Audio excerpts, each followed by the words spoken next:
it's Melanie and I'm back with another home DIY. We are on a roll this week, I feel like, with the home DIYs. Anyway, I saw something like this on Pinterest and I wanted to try it for myself because I really just needed somewhere to put my drinks down.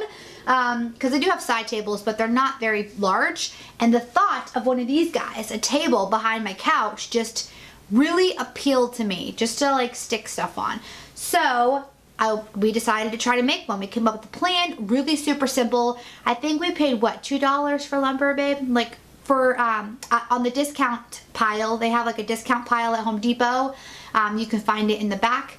And we paid 75% off. We bought like 2 boards and that's all we needed. It was super easy. It's just basically like a little, like part of a rectangle and then some pieces to keep it together from falling apart. Super simple. You'll see, I'm just rambling. But anyway, if you have any comments or suggestions on this, how to make it better, or if I did something wrong and something you would, you know, fix, let me know in the comments, because I may, you know, I don't know, make one for every chair in the house. This is so cool, like so simple. Just a little bit of space, but I have room to stick stuff. But anyway, that is it. If you have any questions, let me know. Please stay and subscribe for more DIYs. Here's the video. Sorry for rambling.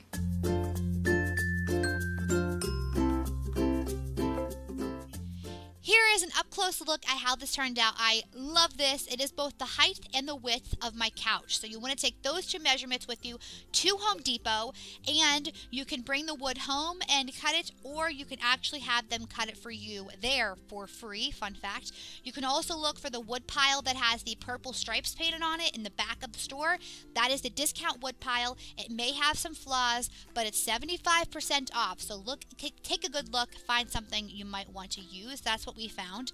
So this is an overview, kind of just a look at what it looks like on its side before we put it together, so you can kind of see all of the pieces. I also want to say thanks to my mom. She also does stuff like this for a living, and she was here this weekend when we did this, so she helped us and helped watch the kids. It was perfect. Anyway, back to what I was saying. I actually had to cut smaller pieces of wood for it to fit into my car and then piece it back together, which you'll see in a minute.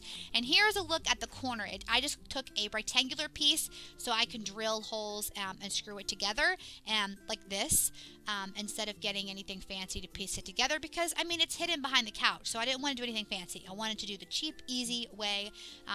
But yeah, this is an up-close look at the corner and how it's pieced together.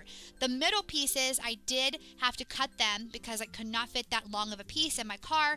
And then that bottom piece right there, you can see actually we just screwed it into the top, and it worked out perfectly. I think it looks perfect for the back of the couch, and you can't even tell that I had to piece it together. So anyway, here is a video look of a little bit closer look, I guess, of what it looks like before it's screwed together. And then this is how we pieced it together. We put the little rectangle piece onto the leg, and then we put it underneath for the top.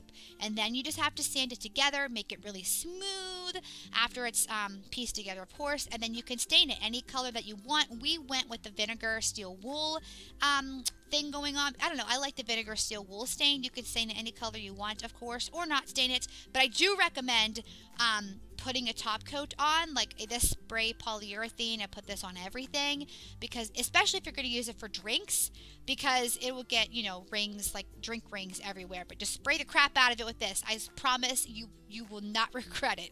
Anyway, here is a look at the finished product. I super duper love it. It's one of my favorites. If you have any comments, questions, suggestions, please leave them down in the comments below. What am I saying, you guys? And that is it. This one's really, really super simple. Thank you guys for watching. Please check out my other DIYs. It means the world to me that you guys watch my videos. Please stay. Please subscribe. All right. Bye, y'all. Love yins.